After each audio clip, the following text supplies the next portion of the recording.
ይህ እጅግ አስደናቂ ነው። የዓለም እግር ኳስ አፍቃሪያን በስፔኗ ዋና ከተማ ማድሪድ የተመለከተው ነገር እጅግ አስገራሚ ነው። የማድሪድ የሰሞኑ ፉከራ ከመድፉ ፊት መቆም አልቻለም። አርቴታ በነ ዴክላን ራይስ አይደክም እግር ከባድ ምላሽ ሰጥቷል። የሪያል ማድሪድ የሚዲያ ማስፈራሪያ ሜዳ ላይ አልሰራም። ከጨዋታው በፊት ሲዘፈን የነበረው ላሬሞንታዳው በመድፉ አይመሬ ቅጣት መልስ አግኝቷል። የስፔናውያኑ እብሪት በእንግሊዛውያኑ ተወካዮች ቀዝቃዛ ውሃ ተቸልሶበታል። የሎስ ብላንኮቹ የስታዲየም ድባብ የማሳመር ግርግር ውጤት አልባ ሆኖ አምሽቷል። የአርቴታ ሰራዊት በላቀ ብቃት የሻምፒየንስ ሊጉን አለቃ ኳስ አስተምሮት ወጥቷል። ማይክ አርቴታ ድምጹን አጥፍቶ አስደማሚ ምላሽ መስጠት ችሏል።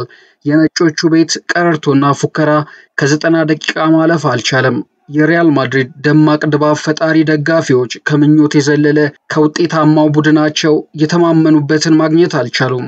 ኤሚሬትስ ላይ በትራቸውን ማሳረፍ የጀመሩት መድፈኞቹ ከነጮቹ መንደር በመዝለቅ ምን ማድረግ እንደሚችሉ ለዓለም አሳይተዋል። አርሰናል ከዋንጫው በፊት የቻምፒየንስ ሊግ አለቃ የሆነውን ቡድን እንዲህ በቀላሉ በዝረራ መጣሉ ለደጋፊዎቹ እስከ ዋንጫው ድረስ የዘለቀ ህልም እንዲኖራቸው አድርጓል።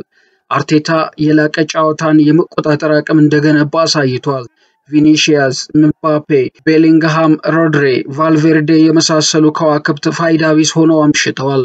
አርቴታ አከብራቸዋለሁ የሚላቸውን ካርሎ አንቸሎቲን ዳግም ረምርሟቸዋል። ላለፉት 5 ዓመታት ባደራጀው መድፈኛ ሰራዊት እንዳንሰራሩ አድርጎ ድባቅ መጥቷቸዋል። አሁን ሁሉም ስለ ስፔናዊ ታላቅ አሰልጣኝ ያጨዋወት መንገድ፣ የታክቲክ ብስለት፣ ያስተሳሰብ ብልጫ ለማውራት ተገዷል። አርሰናል የቻምፒየንስ ሊግ አድባሩን ክለብ በዚህ መንገድ ከጨዋታ ውጭ ያደርገዋል ብሎ የገመተ የአርሰናል ደጋፊ ማግኘት በራሱ ያስቸግራል። አሁን በተረጋገጠ ሁኔታ መድፈኞቹ ግማሽ ፍጻሜን ተቀላቅለዋል። ታሪክ እንደመዘገበው በአውሮፓ ቻምፒየንስ ሊግ ሩብ ፍጻሜ የመልስ ጨዋታ አርሰናል ከሪያል ማድሪድ ጋር ያደረጉትን ጨዋታ 2-1 ማሸነፍ ችለዋል።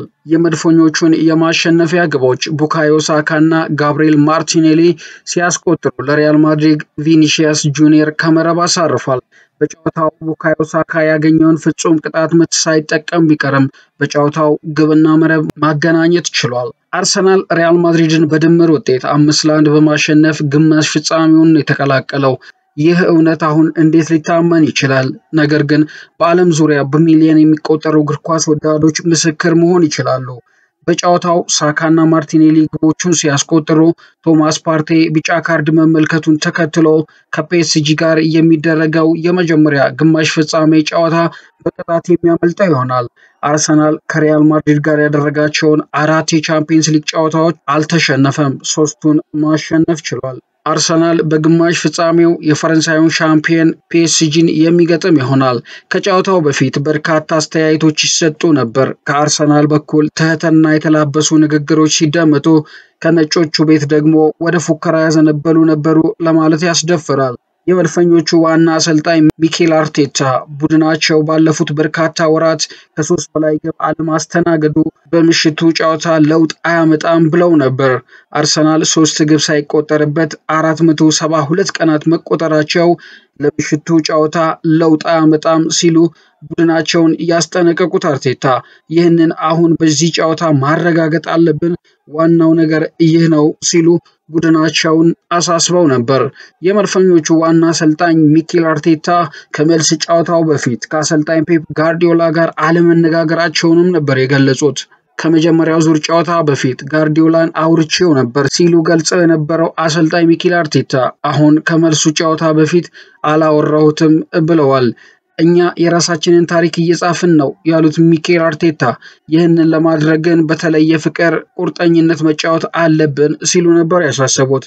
አሁንም ጊዜ አለ፣ ብዙ ማድረግ ያለብን ነገሮች አሉን፣ ወደ ግማሽ ፍጻሜው ለማለፍ ማግኘት ያለብንን ነገር ማግኘት አለብን ሲሉ አርቴታ ከማድሪድ ጨዋታ በፊት ሐሳብ አስተያየታቸውን ሰጥተው እንደነበር ይታወሳል። እንደተጀመረ ማስቆጠር አለብን ብለው የነበሩት ደግሞ የነጫጮቹ አሰልጣኝ ካርሎ አንቸሎቲ ናቸው። የሎስ ብላንኮቹ አሰልጣኝ ካርሎ አንቸሎቲ ቡድናቸው ጨዋታው ከተጀመረበት ደቂቃ ጀምሮ የአርሰናልን ግብ ክልል ማጥቃት እንዳለበት አሳስበው ነበር።